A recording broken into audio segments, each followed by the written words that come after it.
Okay masters. Hello స్వప్న గారు, బాగున్నారా? Hello స్వప్న గారు. హలో అండి, వినిపిస్తుందా ఇప్పుడు? ఆ, వినిపిస్తుంది. ఎట్లా ఉంది ఇండియా? యా, బాగుందండి. నిన్ననే వచ్చాం మిడ్ నైట్. ఆ, ఇంత సుఖంగా జరిగిందా ప్రయాణం? బాగుందండి, దేవుడి దయ వల్ల ఎక్కడ ప్రాబ్లం కాలేదు. మంచిగా రీచ్ అయ్యాము. Very good, very good. ఇప్పుడు టైం ఎంత అయింది మీకు? అక్కడ ఎర్లీ మార్నింగ్ కదా? 6. యా అండి, six very five nice. 6 o'clock. బాగుంది. ఆ, ఓకే. జూలై నుంచి టైం మారుస్తున్నాను. అంటే ఓ. అది ఎవ్రీవేర్ మెడిటేషన్ ఉన్నారు కదా, వాళ్ళకు ఆ, ఒక 2 months మెడిటేషన్ తీసుకోవాలన్నమాట. మ్హూ, సో మ్హూ. వాళ్ళని మిమ్మల్ని కలుపుతానన్నమాట. అంటే మనకు అంటే ఇలా మీకు అంటే ఇండియాలో ఉన్నారు కాబట్టి మీకు అందుకే మీకు అంటున్నాను. సో ఆగస్ట్ వరకు ఉంటుంది అనుకుంటా, ఆగస్టు సెప్టెంబర్ వరకు. ఇంకా నేను డేట్స్ ఫిక్స్ అవ్వలేదు, చెప్తాను నేను. ఓకే, అంతవరకు ఇదే యా, కదా. షూర్ అండి. Okay masters. ఆ, సో మనము ఏం చెప్పుకుంటున్నాము? మోక్షం అనేది, ముక్తి అనేది రావడానికి మనం చేయవలసిన సాధనలు ఏ విధంగా చేయాలి, ఏమిటి ఆ సాధనలు, అసలు ముక్తి అనేది అసలు ఏ లెవెల్లో, పూర్తిగా ముక్తి అనేది ఏ లెవెల్లో వస్తుంది, ఇవన్నీ మనం చెప్పుకుంటున్నాం కదా. సో కేవలం మన వైపు నుంచి, అంటే మన నుంచి మన మన నుంచి దుఃఖాన్ని దూరం చేసుకున్నాం అనుకోండి, అది ముక్తి. అంటే ఏంటి? అప్పుడు అట్టి పర్సన్స్ లేదా అట్టి మనల్ని ఏమంటారంటే అరిహంత్ అంటారు. అరిహంత్ అంటే ఏంటంటే దుఃఖాన్ని జయించడం, అంటే మన వరకే అది. అంత మాత్రం చేత దుఃఖం దూరం అయిపోయిందని కాదు కదా. చెప్పుకున్నాం మనం చాలా క్షుణ్ణంగా. మన చుట్టూ ఉన్న వ్యవస్థలో దుఃఖం ఉంటుంది కదా, మన చుట్టూ ఉన్నవారు వారిలో దుఃఖం ఉంటుంది కదా. మరి అటువంటి అప్పుడు నువ్వు దుఃఖరాహిత్యంలో ఎలా ఉండగలవు? ఉండలేవు. ఎంత నువ్వు నీ నుంచి మాత్రమే నువ్వు దుఃఖాన్ని, అరిషడ్వర్గాన్ని జయించేసి నువ్వు ఆ, అన్ని విధాలుగా నువ్వు మాత్రమే దుఃఖం నుంచి దూరంగా ఉంటే దుఃఖరాహిత్యం అయిపోదు. ఎదుటి వారి నుంచి దుఃఖం నీకు వస్తూ ఉంటుంది. నువ్వు వద్దన్నా నిన్ను లాగుతూ ఉంటుంది, ఆ లాగుతూ ఉంటారు. సో కాబట్టి నీ చుట్టూ ఉన్న వ్యవస్థ నుంచి కూడా నువ్వు దుఃఖాన్ని దూరం చెయ్యాలి. అలా చేయగలిగిన నాడు అప్పుడు నువ్వేమవుతావు? నెక్స్ట్ లెవెల్ బోధిసత్వుడు అవుతావు. సరే, నీ చుట్టూ ఉన్న వ్యవస్థ ఎంతమంది ఉండొచ్చు? ఒక 20 మంది, పోను ఒక 100 మంది వేసుకుందాం. సరే, ఒక 1000 మంది వేసుకుందాం, ఒక 1000 పీపుల్ ఉన్నారు నీ చుట్టూ. పోను ఒక 1,00,000 మందిని వేసుకుందాం, మొత్తం నీ చుట్టాలు పక్కాలు అందరినీ కలిపి ఒక 1,00,000 మంది ఫ్రెండ్స్ అందరు కలిపి. సో వాళ్ళందరి నుంచి దుఃఖాన్ని దూరం చేసావు. అయితే సరిపోతుందా? వాళ్ళందరి చుట్టూ వాళ్ళ వాళ్ళ ప్రపంచాలు ఉంటాయి కదా. నీ చుట్టూ ఉన్న వీళ్ళ నుంచి దుఃఖం దూరం చేశారంటున్నావు, మరి వాళ్ళ చుట్టూ ఉంటుంది, మళ్ళీ ఇంకా ప్రపంచం అంతా ఉంది. దాని నుంచి కూడా నువ్వు దూరం చేసినప్పుడు అప్పుడు వచ్చే స్టేజ్ ఏంటంటే బుద్ధ స్థితి. అప్పుడు కంప్లీట్గా బుద్ధుడు కంప్లీట్గా దుఃఖాన్ని జయించాడు. ఎందుకు? మొత్తం ప్రపంచానికే ఒక ఫ్రేమ్ ఆఫ్ లైఫ్ ఫిక్స్ చేసి వెళ్ళిపోయాడు, దుఃఖం అనే దానిని ఎలా జయించాలన్నది. అలాగా ఆ లెవెల్ వరకు కూడా వెళ్ళిపోతే అప్పుడు మనకి పూర్తిగా ముక్తి లేదా పూర్తిగా మోక్షం అనేది వస్తుంది. చూడండి ఇది ఎంత ఉందో. కాబట్టి బుద్ధ స్థితిలోని మనము తుది శ్వాస విడిచినప్పుడు కంప్లీట్గా దుఃఖరాహిత్య స్థితిలోనే ఉంటాము మనము. బుద్ధ స్థితి అంటేనే ఇక ఆ బుద్ధ స్థితిలో ఎప్పుడైతే తుది శ్వాస అంటే బుద్ధ స్థితికి వచ్చిన తర్వాత తుది శ్వాస వదిలిపెట్టేస్తాం అంటే ఏంటంటే ఇక మనకి జన్మ కూడా ఉండదు. ఆ స్టేజ్లో మనకి జన్మ రాదిక. అంతవరకు అరిహంతగా ఉన్నంత వరకు, బోధిసత్వుడిగా ఉన్నంత వరకు జన్మ తర్వాత ధర్మం ఎత్తుతూనే ఉండాలి.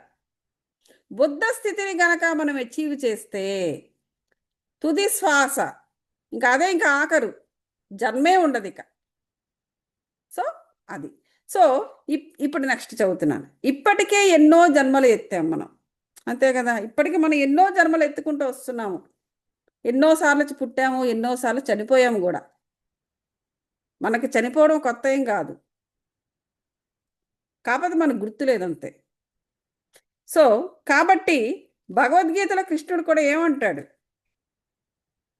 బహూని మే వ్యాతీతాని జన్మాని తవ చార్జున తాన్యహం వేద సర్వాణి న త్వం వేత్త పరంతప.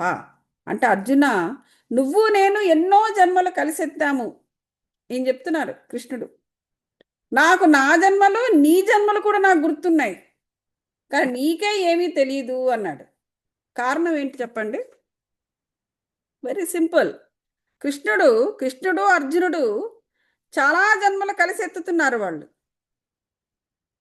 సో ఎత్తుతున్నారు.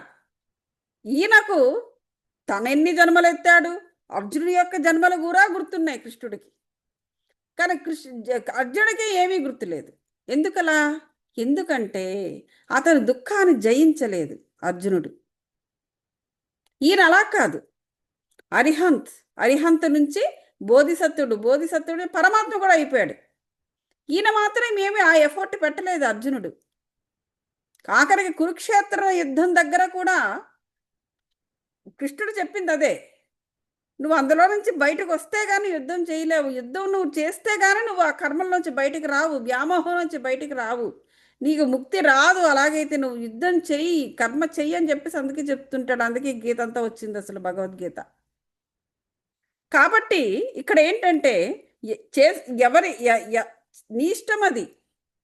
ఇక్కడ ఎవరిని కూడా నువ్వు ఈ ఫలానా దారిలో ఉండు, నువ్వు ఎదుగు, లేకపోతే నువ్వు స్పిరిచువల్గా ఇవన్నీ చేస్తే నీకు మోక్షం వస్తుంది, నీ ఇష్టము. నీకు మోక్షం కావాలంటే ఈ దారిలో నడు, అవసరం లేదు ప్రతిసారి ఇలా పుడుతూ ఉంటాను, నేను లైఫ్ని ఎంజాయ్ చేస్తానంటే ఓకే ఫైన్, ప్రతిసారి అనుభవం తీసుకుంటుంటాను, దాని నుంచి జ్ఞానం నేను లైఫ్ని ఎంజాయ్ చేస్తాను, లైఫ్ని ఎక్స్పీరియన్స్ చేస్తాను అనేసి కూడా ఆత్మలు అలా ఉండిపోతాయి, ఈ దారిలోకి రానే రావు. కనుక జన్మ పరంపర జ్ఞానమే ముక్తి. సో ముక్తి అనేది ఎలాగొస్తుంది అంటే జన్మ పరంపర జ్ఞానము. ప్రతి జన్మలో కూడా జ్ఞానం తీసుకోవాలి. జ్ఞానం అనేది ఎప్పుడు వస్తుంది? జ్ఞానం అంటేనే సత్యము. నువ్వు సత్యాన్ని తెలుసుకుంటూ ఉండాలి. నిజము కాదు, నిజము అబద్ధము ఇవన్నీ కూడా ఈ మన కళ్ళ దగ్గర బయట పొరలు. మనకు చాలా దూరంగా కూడా చూస్తూ ఉంటే భూమిలో ఆకాశం రెండు కలిసిపోయినట్టు కనిపిస్తుంది. అది నిజమా? కాదు. ఆ భూమి ఆకాశం ఎప్పటికీ కలవదు, అది సత్యం. కానీ మన కళ్ళకు నిజంగా మనకు కనిపిస్తుంది దూరం నుంచి, ఆ రెండు కలుసుకున్నట్టుగా. అలాగా ఆకాశము సముద్రము, నువ్వు సముద్రకాశ అలా చూస్తుంటే దూరంగా ఆకాశము సముద్రము కలిసినట్టు ఉంటుంది. మరి మన కళ్ళు నిజమే కదా, కానీ మన కళ్ళకి అలా కనిపిస్తుందే అంటే అది నిజమా? కాదు. సత్యం ఏంటి? ఆ రెండు ఎప్పటికీ కలవు. అసలు ఆకాశం అనేది ఉందా? అసలు మన కళ్ళకి ఆకాశం అనేది పైన ఒక సపరేట్ ఇది ఒక బ్లూ కలర్ అలా కనిపిస్తుంది. ఎన్నిసార్లు మన ఫ్లైట్ ఎక్కి వెళ్తాము, that national flight, international flight అయితే ఇంకా మేఘాలు పైనుంచి వెళ్తూ ఉంటుంది. అట్లీస్ట్ డొమెస్టిక్ ఫ్లైట్స్ అయినా కూడా మేఘాల కింద నుంచే అది వెళ్తూ ఉంటుంది. Local flights. ఇంటర్నేషనల్ ఫ్లైట్స్ మేఘాల పైనుంచి వెళ్తుంది. ఎంత పైకి వెళ్ళినా కూడా మనకి ఏమీ కనబడదు. చెయ్యి బయట పెట్టి ఇలా తీస్తే ఇలా అన్నాం అనుకోండి, అనం. కానీ ఇన్ఫ్యాక్ట్ అలా అంటే మన చేతికి ఏది తగలదు, సాలిడ్గా ఏమీ ఉండదు అక్కడ, జస్ట్ స్పేస్ అంతే. కానీ మన కళ్ళకి ఎలా కనిపిస్తుంటుంది? భూమి మీద నిలిచినప్పుడు ఆకాశం అనేది ఒక పైకప్పులా, ఒక రూఫ్లా కనిపిస్తూ ఉంటుంది. పైన ఆకాశం ఉంది, మనకి ఏదో ఒక పైన మనకు ఒక సపోర్ట్ ఉన్నట్టుగా కనిపిస్తుంది. నిజానికి ఏ సపోర్టు కాదు. ఎంత పైకి వెళ్ళినా కూడా మన చేతికి ఏమీ తగలదు. సో సత్యం అది, శూన్యం అది బేసికల్గా. కానీ మన కళ్ళకి కనబడేది కూడా అబద్ధమే. సో కాబట్టి సత్యాన్ని తెలుసుకొని అర్థం చేసుకునేదే జ్ఞానం. మరి నా కళ్ళ కనిపిస్తుందండి, ఆకాశం అనేది ఉంది అక్కడ బ్లూ కలర్లో కనిపిస్తుంది కదా అంటే అది జ్ఞానం కాదు, అది అజ్ఞానం. అది జ్ఞానం ఏంటంటే ఆ పైన ఉన్నది శూన్యము అని అర్థం చేసుకోవడమే జ్ఞానం. సో అటువంటి జ్ఞానము అంటే సత్యము మన ప్రతి జన్మలో మనం తీసుకుంటూ ఉంటే అది ముక్తికి దారి వేస్తుంది. ముక్తి అంటే ఇక జ్ఞానమే, అది అజ్ఞానం అనేది ఉండదు. ఇక ఆ ముక్తి మార్గంలో మనం నడుస్తూ ఉంటే ముక్తి అనగానే మరణం అనుకోవద్దు. మరణించాల్సిన అవసరం లేదు నీకు ముక్తికి. మరణం ఎలాగో వస్తుంది. ముక్తి మార్గంలో లేనివాడు రక్తి మార్గంలో ఉన్నవాడికి కూడా మరణం వస్తుంది. అదే పెద్ద విశేషం కాదు. భక్తి యోగంలో ఉన్నవాడికి మరణం వస్తుంది. ముక్తి మార్గం కోసం పాటుపడేవాడికి మరణం వస్తుంది. ఈ రెండు నాకొద్దు, నేను రక్తిలో ఉంటాను ఆల్ ది టైం అన్నవాడికి కూడా మరణం వస్తుంది. సో మరణం పెద్ద విశేషం కాదు, దాని గురించి వర్రియే వద్దు అసలు. సో ముక్తి అంటే జ్ఞాన మార్గంలో ఉండడం అనమాట. సత్యం అంత ఈజీగా కాదు, ఎందుకంటే సత్యాన్ని నమ్మడం చాలా కష్టము. ఎందుకంటే నీకు అక్కడ ఎవిడెన్సెస్, నీ నీ నీ ఆత్మే నీకు ఎవిడెన్స్. అక్కడ నువ్వు ఎక్స్పెరిమెంట్ చేయాలి అంటే నీ ఆత్మతో నువ్వు కనెక్ట్ అయితే తప్ప నీకు అక్కడ ఏమీ తెలియదు. సో కాబట్టి ఆ విధంగా మనం అర్థం చేసుకోవాలి. ఎగ్జాక్ట్గా ఇక్కడ ఇక అదే చెప్తున్నారు. ఇక్కడ నేను దేహము కాదు, ఆత్మని తెలుసుకోవాలి. ఎగ్జాక్ట్లీ, నేను దేహాన్ని కాదు. ఈ కళ్ళు మనకి చూపిస్తుంది ఆకాశం సాలిడ్లా ఉంది, లేకపోతే ఇలాగా అవన్నీ కూడా ఏంటంటే మన కళ్ళకి కనిపించేది చూపిస్తోంది. ఏది మన దేహంలో ఒక పార్ట్, ఏది ఈ కళ్ళు, అది మన దేహము.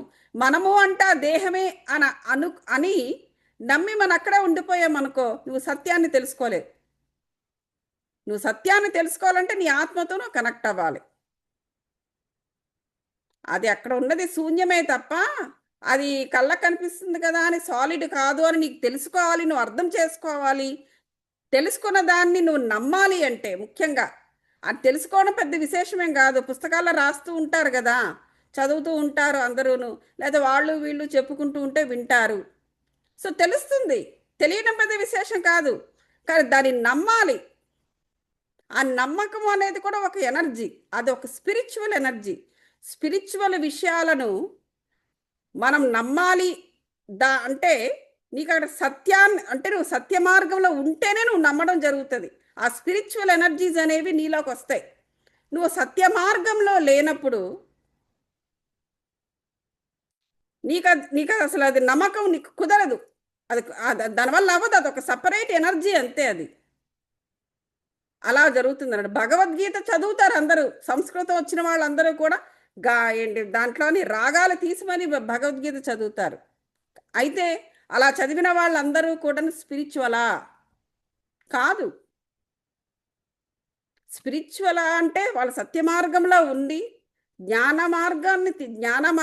జ్ఞానాన్ని తీసుకుంటూ ఉంటే, సత్యాన్ని నమ్ముతూ ఉంటే అప్పుడే ఆ స్పిరిచువల్ ఎనర్జీస్ వాళ్ళలోకి వస్తుంది తప్ప ఎంతో అందంగా ఎంతో రాగయుక్తంగా భగవద్గీతను పాడినంత మాత్రం చేత భగవద్గీతను ఔపోషణ కాదు, ఏంటది కంఠస్థం చేసి చెప్పినంత మాత్రం చేత వాళ్ళంతా స్పిరిచువల్ కాదు. ఇది వాళ్ళ కాదు అని నీకు అర్థం కావడానికి కూడా నీకు స్పిరిచువల్ ఎనర్జీ ఉండాలి. అంటే నువ్వు సత్య మార్గంలో ఉంటేనే జరుగుతుంది. అదే మరి సత్యం తెలుసుకోవడం అంటే. లేదు అంటే ఆ భగవద్గీత నేర్చుకున్నా, లేకపోతే సంస్కృతం శ్లోకాలు చదివినా అది వాళ్ళందరూ కూడా దేవుళ్ళతో సమానం అనేటువంటి అజ్ఞానంలో పడిపోతాం. అది కాదని తెలియాలంటే నువ్వు సత్య మార్గంలో ఉండాలి, నీకు స్పిరిచువల్ ఎనర్జీస్ నీలో ప్రవహిస్తూ ఉండాలి. అలాంటి సత్య మార్గాన్ని వేసుకుంటేనే మనం ప్రతి ఒక్కదాని గురించి సత్యాన్ని తెలుసుకోగలం. అలా సత్యాన్ని తెలుసుకోవడమే జ్ఞానము. అలాంటి జ్ఞాన మార్గంలో ఉండడమే ముక్తి. దేని నుంచి ముక్తి? ఇక్కడ ప్రస్తుతం నేను చెప్పిన ఉదాహరణలో ఎక్కడ ముక్తి కలిగి వస్తుంది? ఆ జ్ఞానం నుంచి నీకు ముక్తి వస్తుంది. కళ్ళతో కనబడే ప్రతి ఒక్కటి నిజము కాదు, అది అజ్ఞానం. ప్రతి ఒక్కటి కాదు, కొన్ని నిజాలు ఉంటాయి, మనం చూస్తేనే కానీ నమ్మలేం. కానీ అది కూడా నిజం కాకపోవచ్చు. 95%, 5% ఎంతో చిన్న నిజం ఉంటుంది. సత్యాన్ని తెలుసుకోవాలంటే నువ్వు ఆత్మతో కనెక్ట్ అయితే నిజానిజాలు సత్యాసత్యాలు తెలిసిపోతాయి. అవతల వాడు నీకు వాడిలో ఉన్నది ఏమిటి నీకు తెలిసిపోతుంది. వాడు చెప్పిన మాటలన్నీ నువ్వు నమ్మాల్సిన అవసరం లేదు, నువ్వు ఫాలో అవ్వాల్సిన అవసరం లేదు. ఎప్పుడెప్పుడు ఎక్కడెక్కడ ఎలా ఎలా నీ ఎంత అబద్ధాలు ఆడి నిన్ను మోసం చేశారనే విషయం కూడా తెలిసిపోతుంది. ఆల్రెడీ మోసపోయిన విషయాలు తెలిసిపోతుంది, మోసం జరుగుతూ ఉన్నప్పుడు తెలిసిపోతుంది, రేపొద్దున మోసపోతామేమో అనేటువంటి అనుమానం వచ్చినప్పుడు కూడా నీ సత్య మార్గం నీకు చెప్పేస్తుంది, ఎస్ అను నో అను. సో అదనమాట. అలాంటి మార్గంలో మనం ఉన్నప్పుడు అజ్ఞానం నుంచి ఫస్ట్ మనము బయటపడతాము. ఇంకా అక్కడి నుంచి మనకంతా జరిగేది శుభాలే. దుఃఖరాహిత్యము అజ్ఞానం వల్లే మనకి దుఃఖం వస్తుంది. ఎవరో ఒకడు మాట అన్నాడనో, అబద్ధం చెప్పారనో, లేకపోతే మోసం చేశారనో, లేకపోతే నేను నేను అనుకున్నది ఇలా అనుకుంటా అలా చేశారనో, ఇవే వస్తూ ఉంటాయి మనకి. ఎప్పుడు దుఃఖాలు, ఇవే దుఃఖాలు కలిగిస్తూ ఉంటాయి. అది అవన్నీ కూడా మనకి అర్థమైపోతూ సత్యమేంటో తెలిసిపోతూ ఉంటే నీకు ఆటోమేటిక్గా అజ్ఞాన పటాపంచలు అయిపోయింది అనుకో, ఇక నీకు దుఃఖమే ఉండదు. సో అజ్ఞానాన్ని తొలగించుకోవడం ఫస్ట్ చేయవలసిన పని. నా వాస్తవానికి నేనే సృష్టికర్తను, పరుల వాస్తవాలకు పరులే సృష్టికర్తలు. అంతే కదా. మన వాస్తవానికి మనమే సృష్టికర్తలము. మన ఆత్మ మన వాస్తవానికి అంటే ఏంటి, మన యొక్క రియాలిటీని మనమే సృష్టించుకుంటూ ఉంటాం. జ్ఞానంతో ఉంటే జ్ఞానపరమైన వాస్తవము, అజ్ఞానంతో ఉంటే అజ్ఞానపరమైన వాస్తవము. మనమే సృష్టించుకుంటాం. బయట వాళ్ళు ఎవరినో వచ్చి మనకి సృష్టించేం పెట్టరు. మనమే అన్నిటినీ చేసుకుంటూ ఉంటాం. మంచి చెడు, సుఖము దుఃఖము అంతా మనమే చేసుకునేది. అలాగే పరులు కూడా అదే పరిస్థితిలో ఉంటారు. వాళ్ళు మనకన్నా ఏదో ఇదని కాదు, వాళ్ళు కూడా వాళ్ళ లెవెల్లో వాళ్ళు కూడా వాళ్ళ వాస్తవాన్ని వాళ్ళు సృష్టించుకుంటుంటారు. అందరూ ఇదే బిజీలో ఉంటారు. అనే కర్మ సిద్ధాంతాన్ని గురించి అనుభవపూర్వకంగా సంపూర్ణంగా తెలుసుకుని ఉండడము ముక్త స్థితికి దారితీస్తుంది. చూసారా, ఇదంతా ఒక కర్మ సిద్ధాంతం. ఎప్పుడు కూడా మనది గుర్తుపెట్టుకోవాలి. నా రియాలిటీని నేనే సృష్టించుకుంటున్నాను, నేనే దుఃఖిస్తున్నాను, నేనే ఏడుస్తున్నాను అని ఫస్ట్ నేను చేసే ప్రతి పనికి నేనే రెస్పాన్సిబుల్ తీసుకుంటున్నాను అని తీసుకుంటే, ఇంక వీళ్ళని నిందించాల్సిన అవసరం. వాళ్ళ వల్ల ఇలా జరిగింది, వీళ్ళ వల్ల ఇలా జరిగింది, అలాగ వాడే ఇవన్నీ చేశాడు. ఎవ్వరు ఏమి చేయడమో కాదు, ఎవరైనా చెయ్యవచ్చు, కానీ మనకు ఉండాలిగా బుద్ధి. మనకెందుకు లేదు? అది ఎందుకు అర్థం చేసుకోలేకపోతున్నాము? కారణం ఏంటంటే మన సత్య మార్గంలో అంటే మన ఆత్మతో మనము కనెక్ట్ అయ్యలేము. మన ఆత్మతో మనకు కనెక్ట్ అయి ఉన్నప్పుడు, సత్య మార్గంలో నడుస్తూ ఉండేటప్పుడు, మనం ఆ సత్యానికి సరెండర్ అయిపోయినప్పుడు ఆటోమేటిక్గా వాడు చేసేది నిజమా కాదా, అబద్ధమా మోసమా అని తెలిసిపోతుంది. అలాగ మన అజ్ఞానంలోంచి బయటపడిపోతుంటే ఇక దుఃఖం అనేది మన జోలికి రాదు. ఆ విధంగా అదే మరి సరి అయిన కర్మ చేయడం అంటే. ఇది కర్మ సిద్ధాంతంలో ముఖ్యమైన విషయం. ఇది సరి అయిన కర్మ చేయండి అంటారు. ఎలా? నువ్వు కంటికి కనిపిస్తున్నదే చేస్తున్నావు కదా, ఇంకా ఏంటి సరి అయిన కర్మ? కంటికి కనిపించేది కాదు, నీ ఆత్మ నీకు చెప్పే మార్గంలో నువ్వు నడవాలి. సత్యాన్ని నువ్వు పట్టుకోవాలి గట్టిగా, సత్యాన్ని గట్టిగా పట్టుకోవాలి. బస్సులో వెళుతుంటే మన పైన గట్టిగా పట్టుకుని నిలబడతాం కదా, అలా సత్యాన్ని గట్టిగా పట్టుకోవాలి.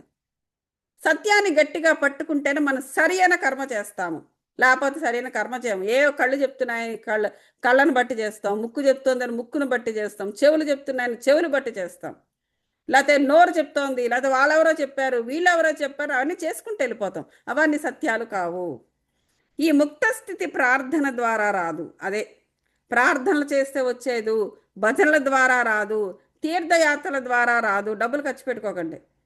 గురువు పాదాలు పిసగడం ద్వారా రాదు, మంత్రోచ్చరణ ద్వారా రాదు. 10 సార్లు, ఒక 108 సార్లు, 2000 సార్లు, 10,000 సార్లు మంత్రాలు చదువుతూ ఉండడం వల్ల కూడా రాదు. ఇది కేవలం ఇది మెయిన్గా ఏంటంటే కామన్ సెన్స్. ఇది సత్యాన్ని అన్వేషించడం అంటే ఏంటంటే కామన్ సెన్స్. నిజం చెప్పాలంటే ముక్త స్థితి అన్నది ఆత్మానుభవం ద్వారా పొందాలి. అది ఈ ముక్తి అనేది ఆత్మ అనుభవము, అంటే ఆత్మ యొక్క ఇన్వాల్వ్మెంట్ అక్కడ ఉండాలి. స్థూల శరీరంలోంచి బయటకు వచ్చి సూక్ష్మ శరీరంలో విహరించాలి. ఎప్పుడు చూసిన ఈ స్థూల శరీరం, ఈ బాడీని బాడీ మీదే ఉండకూడదు. ఈ బాడీ అనేది ఇది నేను కాదు అంటే మరి నేను ఎవరిని? నేను ఆత్మని. సో నేను దాంతోనే కలిసి ఉండాలి మనం. అది ఇక్కడ ఒకరు ఇంకొకరిని కాపాడరు. నన్ను ఎవరో పుట్టించారు, ఎవరో కాపాడుతారు, ఎవరో మార్గం చూపిస్తారు అని అనుకున్నప్పుడు అది బంధ స్థితి అవుతుంది, ముక్త స్థితి అవ్వదు. చూడండి, నన్ను ఎవరో పుట్టించారు, ఎవరో వచ్చి కాపాడుతారు, ఆ దేవుడే వచ్చి కాపాడుతాడు అంటారు. ఎందుకు వస్తాడండి? ఎలా వస్తాడు ఆయన? దేవుడు ఎక్కడి నుంచి వస్తాడు? వాడు అసలు నీలో ఉన్నాడు కదా. నీ లోపల ఉన్న పరమాత్మను నువ్వు వివేకం చేయాలి. కానీ ఎక్కడి నుంచో వస్తాడని ఎదురు చూడడము అనేది ఏంటంటే నీ యొక్క ఊహ. ఆ ఊహతో ఒక బంధాన్ని ఏర్పరచుకుంటున్నావు. దానికి బదులు నీ ఆత్మతో బంధాన్ని ఏర్పరచుకో. ఎవరో వచ్చి మార్గం చూపిస్తారు అంటారు. ఆ టైంకి ఎవరో ఒకరు వస్తారులేండి అంటారు. అలా అనమాట. నా యొక్క స్థితికి తల్లిదండ్రులు కారణం, దేవుడు కారణం, సంఘం కారణం అని అనుకున్నప్పుడు అది బంధ స్థితి అవుతుంది తప్ప ముక్త స్థితి కాదు. ఇందాక నేను చెప్పినట్టు నాకు సంబంధించిన వాటన్నిటికీ నేనే రెస్పాన్సిబుల్ అనుకోవాలి. నా వాస్తవాన్ని నేనే సృష్టించుకుంటున్నాను కాబట్టి నేనే రెస్పాన్సిబుల్. కావాలంటే నేను ప్రపంచం అంతటికీ కూడా ఒక మదర్లా ఉంటాను. మదర్ తెరిసా చూడండి, she became a mother to the entire world. అలా కావాలంటే చేసుకోవచ్చు. నేను ఒక తల్లిని అవుతాను మొత్తం ప్రపంచానికి అంతటికి, అది ఓకే. అంతేగాని నా యొక్క ఈ స్థితికి వాళ్ళ కారణం, వీళ్ళు కారణము, లేకపోతే దేవుడు కారణము, లేకపోతే ఈ సంఘమే కారణము అండవనికి అని అంటే వాటితో మనం బంధం వేసేసుకుంటున్నాం. ఇక్కడ ముక్త స్థితి మనకి కావాలి. ముక్తి కావాలంటే మనకి ఫ్రీడమ్, లిబరేషన్ ఉండాలి. ఈ మాటల ద్వారా మనము అనవసరమైన బిలీఫ్ సిస్టమ్ని డెవలప్ చేసుకుంటూ వాళ్ళతో మనం బంధం వేసుకుంటున్నాం. దేవుడితో కూడా అవసరం లేదు. నువ్వు ఫ్రీగా ఉండు. ఇలా కుమారస్వామి, సుబ్రహ్మణ్యేశ్వరుడు, ఇలా వీళ్ళు ఎవరితో ఏ బంధాలు పెట్టుకోవద్దు. వాళ్ళు ఏమైనా నీతో బంధాలు పెట్టుకుంటారా? పెట్టుకోరు కదా. మరి నువ్వెందుకు బంధం పెట్టుకుంటున్నావు? వాళ్ళ తత్వాన్ని అర్థం చేసుకుని వాళ్ళు ఈ లోకానికి వచ్చి భూలోకంలో ఎంతటువంటి మంచి పనులు చేశారో వాటిని, వారి యొక్క తత్వాన్ని, వాళ్ళు చేసిన మంచి పనులను అర్థం చేసుకుని ఫాలో అవ్వు. అంతే తప్ప వాళ్ళతో బంధం పెట్టుకోవద్దు. కృష్ణుడైనా సరే అంతే. కృష్ణుడితో కూడా నువ్వు బంధం పెట్టుకోవద్దు. శివుడైనా అంతే, దుర్గా అయినా అంతే. వాళ్ళతో బంధాలు పెట్టుకోవాల్సిన అవసరం లేదు. వాళ్ళు కూడా నీతో ఏ బంధాలు పెట్టుకోరు. నువ్వు చేయాల్సింది ఏమిటంటే వాళ్ళని ఆరాధించడము. అంటే ఎలా ఆరాధించాలి? వారి తత్వాన్ని అర్థం చేసుకోవాలి. లలితా సహస్రం చదువుతున్నారు. లలితా సహస్రం అంతా కూడా లలితమ్మ వారి యొక్క తత్వమే ఉంటుంది. ఆవిడ అర్థం చేసుకోవాలి. అక్కడ ఆవిడ అర్థం చేసుకుంటే నువ్వు విశ్వాన్ని అర్థం చేసుకున్నట్టే. దాన్ని అర్థం చేసుకోవాలి. కానీ నువ్వు ఊరికే బట్టి పట్టడము, 108 సార్లు, 2000 సార్లు, 10,000 సార్లు చదవడం కాదు. ఏ దేవుడైనా సరే, ఆఖరికి ఏ నాయకుడైనా సరే, వాళ్ళ తత్వాన్ని అర్థం చేసుకుని వాళ్ళు ఏ పనులు అయితే చేస్తారో ఆ పనుల నుంచి జ్ఞానాన్ని నువ్వు సంగ్రహిస్తూ వాటిని ఫాలో అవ్వడమే వారికి ఇచ్చే మనం మర్యాద. సో అంతే తప్ప వాళ్ళతో మనము అటాచ్ చేసుకుంటే అది బంధనం అవుద్ది. నీకు లిబరేషన్ రాదు. నీకు లిబరేషన్ గురించి నీకు ముక్తి ఎలాగా, మోక్షం ఎలా వస్తుంది? నా స్థితికి నేనే కారకుడను అని ఎవరైతే తెలుసుకుంటారో వాళ్ళే ముక్త స్థితిని పొందుతారు. అదే ఇందా చెప్పాను కదా, నేనే రెస్పాన్సిబుల్. అన్ని రూల్స్ అన్నీ నావే. అంటే ప్రపంచంలో ఎన్ని రూల్స్ ఉన్నాయి, ఏ రూల్ అయినా తీసుకోండి, సాంఘిక రూల్స్ తీసుకోండి, రాజ్యాంగం, కాన్స్టిట్యూషన్ తీసుకోండి, ఈ రూల్స్ అన్నీ కూడా నా రూల్స్. లేకపోతే ఎనీ రూల్స్, పౌర హక్కులు తీసుకోండి, అన్ని రూల్స్ నా రూల్స్. అన్నిటికీ నేను రెస్పాన్సిబుల్. నా రెస్పాన్సిబిలిటీ నేనే తీసుకుంటున్నాను. ఎవరిని నేను నిందించాను. వాడు ఈ పని చేయాలా, వీడి చేయాలా, నాకు వాడది చేయాలా, వీడిది నా ఎవరు ఏం చేత అన్నీ నేను చేసుకుంటాను అనే విధంగా నా స్థితికి నేనే కారకురాలిని లేదా కారకుడను అని ఎప్పుడైతే మనం అనుకుంటామో, ఆ నేను అనే దాంట్లోని ఎప్పుడైతే నీతో నువ్వు ఉంటావో ఆటోమేటిక్గా ఆత్మని నువ్వు నీ ఆత్మ యొక్క మార్గంలో ఉన్నట్టు లెక్క. వాళ్ళతోటి వీళ్ళతోటి ముడెట్టేసుకున్నావు ఉంటే వాళ్ళ మార్గంలోకి నువ్వు ఉన్నట్టు లెక్క. వాళ్ళ మార్గంలో ఉంటే నీకు ముక్తి రాదు, లిబరేషన్ రాదు. వాళ్ళ నుంచి నీకు దుఃఖమే వస్తుంది. నువ్వు దుఃఖము వచ్చింది అంటే నువ్వు ఆటోమేటిక్గా దుఃఖాన్ని స్వీకరిస్తావు. ఆ దుఃఖంలో బంధింపబడతావు. బంధింపబడితే ముక్తి రాదు. సో అది అన్నమాట. సో పరుల మీద జాలి పడేవాడు బంధస్థితిలో ఉన్న, అంటే ఎంపతి, జాలి పడడం. జాలి అంటే నిజంగా జాలి గొలిపే కొన్ని సిచ్యువేషన్స్ ఉంటాయి. ఫర్ ఎగ్జాంపుల్, ఒక పావురానికి ఏదో బాణం తగిలింది, పాపం కింద పడిపోయింది. అక్కడ జాలి పడి దాన్ని హెల్ప్ చేస్తాం మనం. అది జాలి పడేది, అది ఎంపతి. దాని పెయిన్ మనం అర్థం చేసుకోవాలి.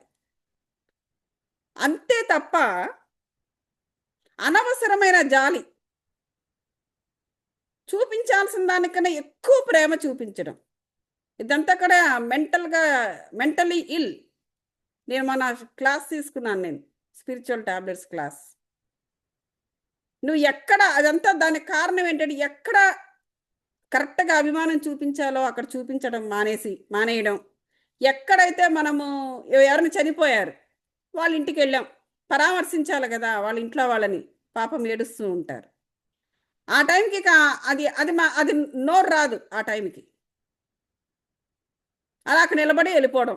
ఇదేంటి, వచ్చిన వాళ్ళు వచ్చారు, కనీసం ఒక మాట కూడా లేదు, అలా వచ్చారు, ఏదో కాఫీ తాగేశారు పోయారు అని చెప్పేసి చాలామంది అనుకుంటూ ఉంటారు. ఏంటో అంతవరకు వెళ్ళాం, అసలు ఏంటి మా అనడానికి బుర్ర పని చేయలేదండి అంటారు. అవన్నీ ఎందుకు జరుగుతూ ఉంటాయి? నువ్వు ఎక్కడైతే పరామర్శించాలో నువ్వు పరామర్శించకపోవడం, ఎక్కడ నువ్వు ప్రేమ చూపించాలో, ఎవరికి నువ్వు ప్రేమ చూపించాలో నువ్వు వాళ్ళకి చూపించలేకపోవడం, అనవసరమైన చోట విపరీతంగా ప్రేమ చూపించడం, చెప్పాల్సిన చోట చెప్పలేకపోవడం, అనవసరమైన చోట విపరీతంగా మాట్లాడడం, అక్కడ ఏ జోకు లేకపోయినా విపరీతంగా పడి పడి పడి నవ్వడం, ఒక మాటకి 10 మాటలు జోకులేయడం, ఇవన్నీ కూడా ఏం జరుగుతుందంటే అనవసరమైన కర్మలు చేయడం. ఈ అనవసరమైన కర్మలను ఎందుకు జరుగుతుంది, అలాగ ఎందుకు చేస్తున్నాడు మానవుడు అనవసరమైన కర్మ? వాడికి ఇష్టమై చేయట్లేదు, వాడు కంట్రోల్ తప్పి చేస్తున్నాడు. ఎందుకు ఆ కంట్రోల్ తప్పుతుంది? విశుద్ధి చక్రం యొక్క అన్బ్యాలెన్స్. విశుద్ధి చక్రం దేనికి?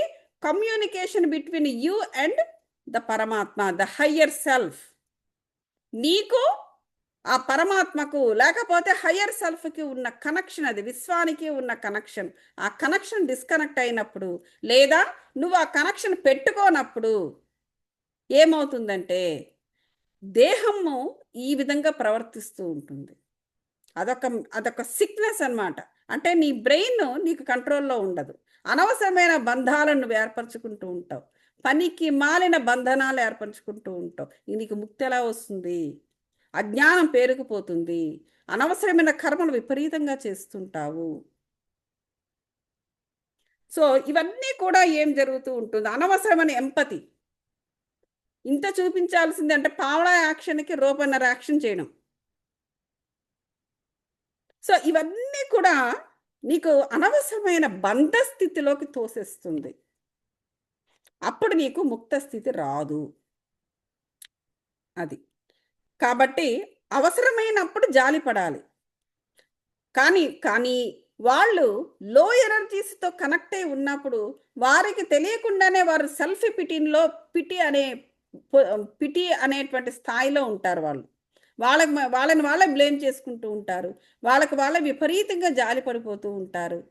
సో అటువంటి వాటిని గనక నువ్వు స్వీకరించి నువ్వు అక్కడ సపోర్ట్ చేసినప్పుడు, నువ్వు ఎంపతిగా ఉన్నప్పుడు అది లో ఎనర్జీస్, ఆ ఎనర్జీస్ నిన్ను చుట్టుముట్టుకుంటాయి, నువ్వు కూడా ఆ దుఃఖంలోకి లాగబడతావు. కాబట్టి ఇవన్నీ జాగ్రత్తగా చూసుకుంటూ ఉండాలి. వారి చేత ధ్యానం సాధన, అటువంటి సిచ్యువేషన్స్లో మానవులు కనిపిస్తే ఇక్కడ ఏం చెప్తున్నానంటే వారి చేత ధ్యాన సాధన చేయించండి. జాలి పడితే ఏమి లాభము? ముక్త స్థితిలో ఉన్నవారు, అంటే నువ్వు ఆల్రెడీ ముక్త స్థితిలో, నీకు ఇవన్నీ తెలుసు, నువ్వు ఆ స్థితికి, నువ్వు ఆ మార్గంలో వెళ్తున్నావు అనేటప్పుడు నువ్వు ఊరికే పరులకి ఏదైనా మనం హెల్ప్ చేయాలంటే ధ్యాన సాధన వాళ్ళ చేత చేయించాలి అని చెప్తున్నారు. సో ఎప్పటికప్పుడు మన కర్తవ్యాన్ని కూడా నిర్వర్తిస్తూ ఉండాలి.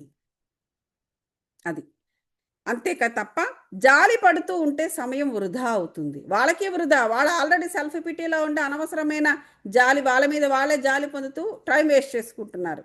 ఇంకా మనం కూడా అందులోకి లాగబడితే ఏమవుతుంది? మన సమయం కూడా వృధా. ఒక్క క్షణమైనా జీవితాన్ని వృధా చేసేవాడు బంధస్థితిలో ఉన్నట్టే, ముక్తి స్థితిలోకి లేనట్టే.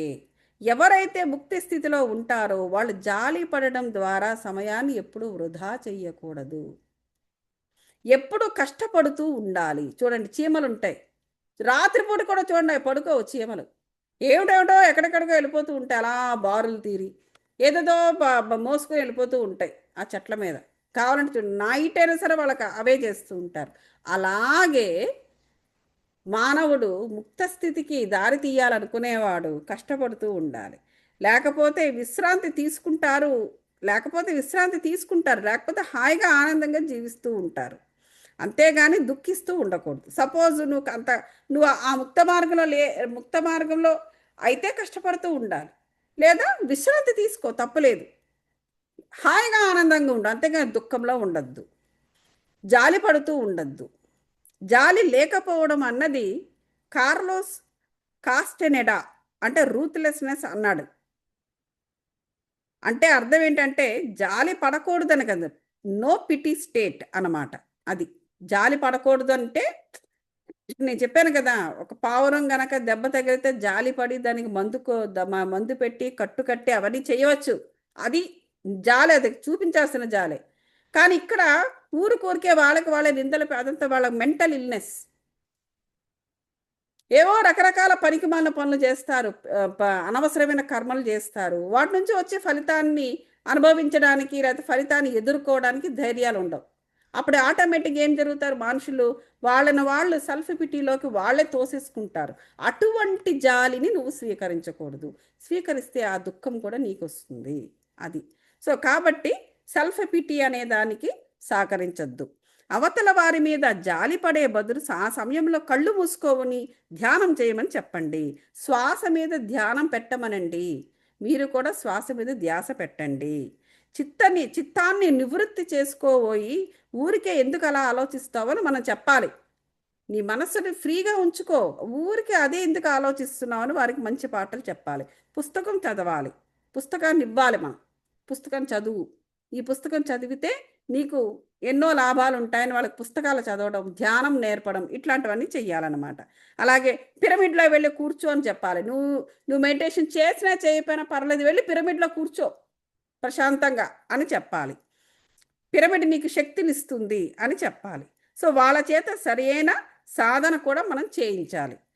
అయ్యో నీకు ఇలాగయిందా, అయ్యో అలాగయిందా, అయ్యో కాకుండా ఉండాలి, ఇలాంటి వృధా చెయ్యొద్దు అని చెప్పేసి క్లియర్గా చెప్పేశారు. అది ఓకే మాస్టర్స్, మనం ఇక్కడ ఇప్పుడు మెడిటేషన్ చేద్దాం.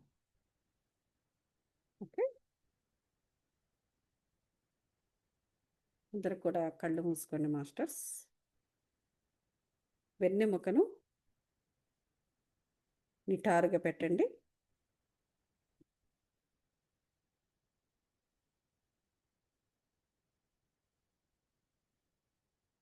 ఆలోచన రహిత స్థితి, థాట్లెస్ స్టేట్లో ఉండండి మాస్టర్స్. శ్వాస మీద ధ్యాస పెట్టండి. వెన్నెముక నిటారుగా పెట్టి 2 అరచేతులను కూడా బ్రహ్మముద్ర కానీ వ్రేళ్లలో వ్రేలు దూర్చుకొని కానీ లేదా 2 చేతులను కాళ్ళ మీద పెట్టుకొని కానీ కూర్చోండి మాస్టర్స్. ఆలోచన రహిత స్థితిలో ఉండండి. దృష్టిని ఎప్పుడు ఊర్ధ్వముఖంగా అంటే సీ అప్వర్డ్స్, కళ్ళు మూసుకుని కూడా కింద లో క్వాలిటీ ఎనర్జీస్కి కనెక్ట్ అవ్వద్దు. సహజ సిద్ధమైన ఊపిరిని తీసుకోవడం, ఊపిరిని వదలడం. ఎటువంటి ప్రెషర్ పెట్టకూడదు మాస్టర్స్.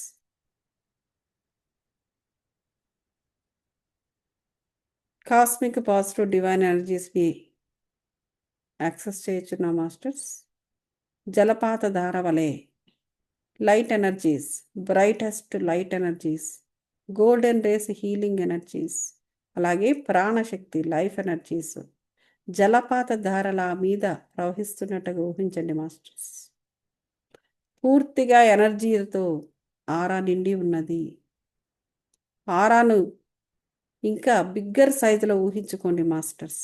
ఇంకా చాలా పెద్దగా కొన్ని కిలోమీటర్ల దూరం వరకు ఆరా వ్యాపించి ఉన్నట్టుగా మీ ఆరాస్ అలా వ్యాపించి ఉన్నట్టుగా ఊహించుకోండి మాస్టర్స్. ఆ ఆరా నిండుగా ఈ కాస్మిక్ పాజిటివ్ డివైన్ ఎనర్జీస్ జలపాతంలా ప్రవహించుచున్నవి. క్రమేపీ 7 శరీరాల్లోకి ఈ ఎనర్జీస్ విరివిగా విస్తారంగా ప్రవహిస్తూ కణముల మధ్య, కణముల లోపల, కణములలో, కణముల లోపల ఉన్న న్యూక్లియస్ లోపల ఉన్న డిఎన్ఏ కోడ్ అంతా కూడా 7 శరీరాల్లో డిఎన్ఏ కోడ్ అంతా కూడా ప్రవహిస్తూ ఎక్కడెక్కడ negative energies, toxic energies, no longer serve energies, నీది కాని ఎవరి ఎనర్జీస్ అన్నిటినీ కూడా ఆత్మకు, శరీరానికి ఎగనెస్ట్గా పనిచేసే ఎనర్జీస్ ఏమి ఉన్నా వాటన్నిటిని బయటికి పారద్రోలిన మాస్టర్స్. వాటిపై దాడి చేసి వాటికి నెగిటివ్ ఆస్పెక్ట్స్ని పూర్తిగా డిస్ట్రాయ్ చేసినవి మాస్టర్స్. ఆ విధంగా పునీతమైన ఎనర్జీస్ ప్రకృతిలో కలిసిపోయాయని ఊహించండి. ఇప్పుడు కేవలము కాస్మిక్ పాజిటివ్ డివైన్ ఎనర్జీస్, ఆ ఎనర్జీస్లో నిక్షిప్తమై ఉన్న అనేక డివైన్ గురు శక్తి, డివైన్ ఏంజలిక్ శక్తి, డివైన్ సోల్స్ యొక్క శక్తి కూడా మన చుట్టూ, మన లోపల ప్రవహిస్తూ ఉన్నవి మాస్టర్స్.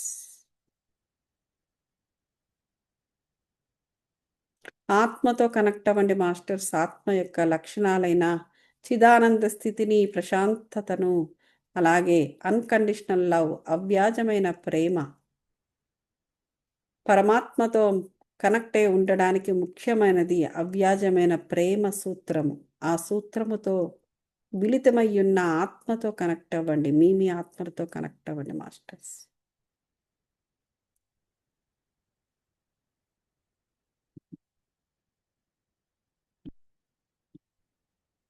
మ్యూజిక్